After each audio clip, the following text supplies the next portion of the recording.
You're listening to Where You Live with Gene and Tony. Welcome back to Where You Live with Gene and Tony. We're broadcasting live from the Concierge Landscape Studios. We're also brought to you this hour by Extreme Exteriors. Before we go any further, I'd like to just remind our listeners we've got a free resource for you. It's a bi-monthly newsletter called What's New. We talk about a lot of different topics on this show. It's also represented in that newsletter and in further detail as well. Yours free for the asking. Give us a call at New Concepts during the week, 952-922-2500. Ask for Courtney, and you can be among the 18,000 plus other subscribers who are getting that free resource. And if you're just joining us right now, we're talking about whether or not there should be a cap placed on collection agencies in what they would charge and have added on to the past due amount in trying to collect for a homeowners association. Mm-hmm. Yeah, we were talking about the fact that this discussion is talking about capping only that type of collection. Yeah. There's Nothing else, just that type of collection. So if I didn't pay my medical bills, that would be outside of this new regulation. Mm-hmm. So anyway, it's interesting, Gene. You found a story from KLAS Channel 8 in Las Vegas that is related to this, but it's an example of how convoluted and uninformative the news media can actually be. It's hilarious. It's almost it was to me. It would be embarrassing if I were management of KLAS Channel 8. Yeah. For putting this out. I've read this article 3 times, or this story 3 times now, and I still can't make sense of it. So this is supposed to be related to the idea of capping collection agencies' fees. It says, a new bill aims to change the law for homeowners associations, protecting board members and capping how much collection agencies can charge. I'm going to read the parts that make sense to me. The Senate bill would ensure that HOAs get paid dues they're owed when a home or foreclosure is sold. At the bottom of the story, it says HOAs have been losing money because people have stopped paying their mortgages and their HOA fees. So HOAs enlisted collection agencies to recoup that money, but the collection agencies often tack on their fees, and the total bill ends up in the thousands. This proposed bill would also cap those fees. But here's the filler on this story. It says, in testimony at the bill's introduction, supporters spoke along with opponents complaining about their HOA experience. Quote, I first moved in and I got a letter that they accidentally sent to me saying I had to get my backyard done in a month when I really had a year. And I called them and they were very rude. And after that, it's never stopped. It's been 3 years of harassment, said homeowner Heather Spaniel. Does this have something to do with collecting unpaid assessments? They said that's what it is supposed to be in support of, I guess. But then the next sentence says, one of the bill's opponents even compared HOAs to concentration camps, forcing residents to conform to their rules. Okay, this is Nevada, so we know who said that. Well, yes, we do. Because we've had him as a guest on the show. He was on the show. But I don't think he's an opponent of this bill. I think he's a supporter of this bill. Yes. But I don't know for sure from this story. Then they go on to say, some opponents suggested getting rid of Nevada's near 3,000 HOAs altogether.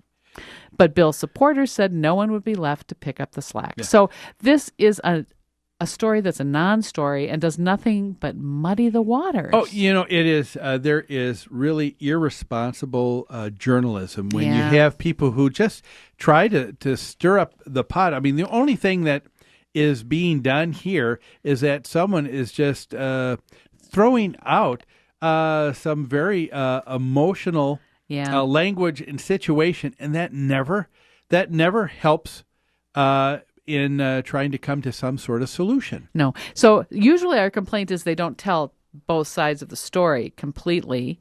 In this case, they're using, you said this, incendiary, irresponsible, and ignorant language to muddy the waters, and then they throw in I don't know, the concentration camp reference, the harassment, 3 years of harassment. Yeah. So getting more than $1,950 is considered just too much in trying to collect a debt.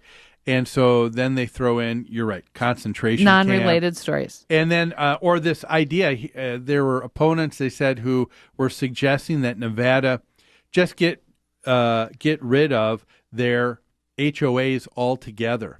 Yeah. I mean, so let's talk about that for a moment, can we? Because that is what some of our guests have talked about.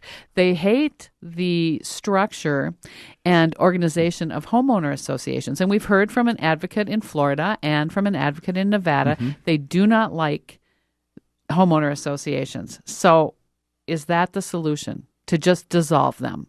What would happen, Gene? Yeah, people just aren't thinking whatsoever. There are things in place that would prevent an HOA just from being broken up very quickly. One of the first things that comes to mind is in a homeowners association, you're dealing with private streets and drives that are smaller, that are not, first of all, the same width and under the same specifications, load specifications, to allow truck and traffic, as the city would be, as the city, surrounding city, and service trucks on those areas. And so, number one, if you dissolve the association, all of those arteries now become the responsibility of the city to, here in Minnesota, to do plowing, mm-hmm. If you're in other areas, for putting curbs back, mm-hmm. For repaving, all types of things.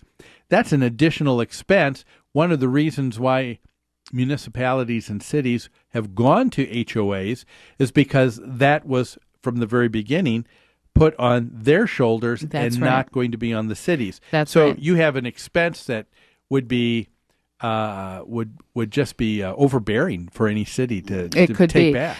And even more basic than that, Gene, the reason a homeowners association is formed is because you own real estate together as a group. Am I right? Yeah. You own these streets all together. You may be in a townhouse, in a row house.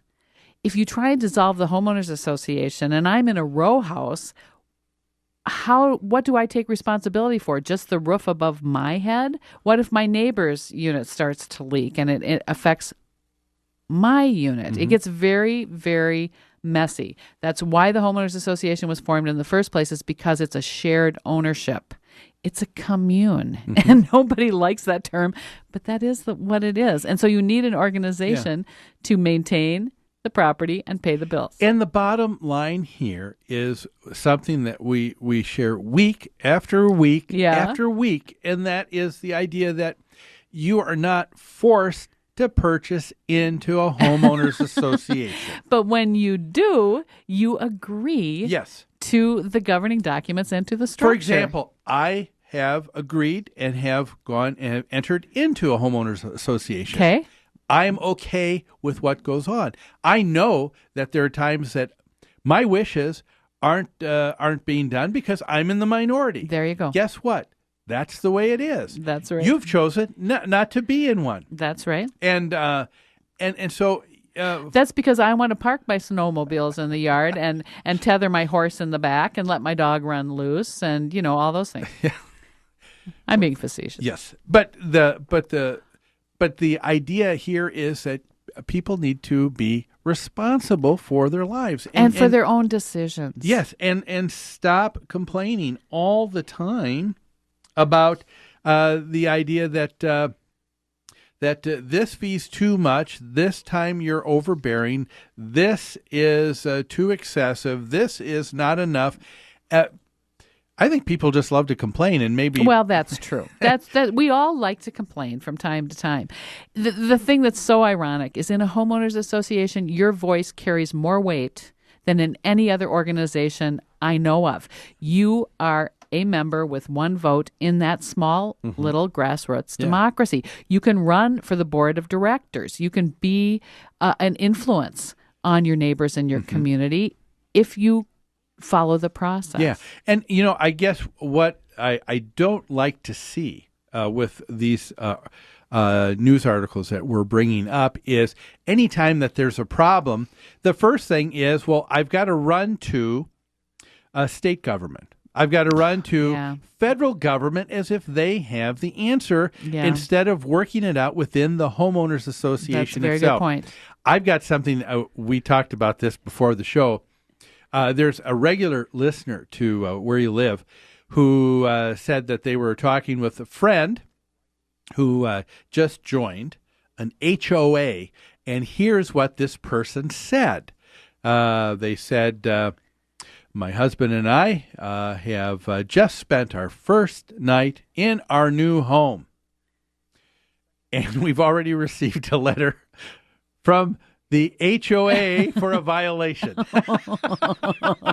Oh dear, And that's too bad. I mean, they weren't even there 24 hours, and they already got a violation letter. Oh dear. And they and what it was for, in what they go on here to say is that they had 4 pallets that had stuff on it with the moving truck. They were stacked outside on the driveway because the moving company was going to pick those up the next day, the next morning. Yeah. But the HOA already just wanted to give them a violation.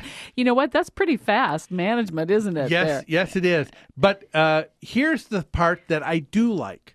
What is this person's response, this new homeowner? She says, I guess I better pick up an application and get on the board. USA! I like that kind of response because it's here perfect. You have someone who's saying, you know what, that might be a little bit too excessive, and so I'm going to run myself and be a voice of reason, and that's the way it should be. That's exactly right. In That's each exactly and every right. case. And so I think that the only thing that we're going to do by forcing state government and other and federal government and other governing bodies over us to interact and to get involved, all we're going to do is we're going to find that we're going to have a lot less ability to govern our own lives. That's right. The way we want. That's right. And so I wish people would rethink, just going to someone else and saying, you've got to help me. Folks, you've got the ability yourself. Our founding fathers thought that everybody had the ability to govern themselves, not to have someone else to do it. This is not something that you give up to someone else. And ask them to dictate to you. Yeah. Yeah. Well, we're going to take a break. When we come back, we've got 2 other items yet here today. One is to talk about this National Homeowners Advocate Group that's talking about wanting to see state governments remove the ability of HOAs to even foreclose on a member for non-payment. And then an interesting study. Money's getting tight, and so some people are wondering whether they should go to self-management versus professional management. There was a survey that was done in Florida with some great and very interesting results. More on Where You Live after this.